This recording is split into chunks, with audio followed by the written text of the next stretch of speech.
imamo tehničke probleme, pa nismo mogli da počnemo ovaj skup na način kako je jedna ozbiljna, državotvorna, patriotska, iskrena stranka počinje, to je himna Bože pravde, a Borko je čovjek, ima najviše sluha.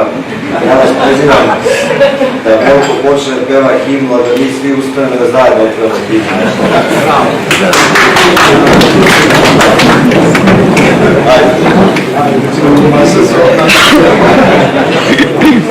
Bože pravedi, što spase, od propasti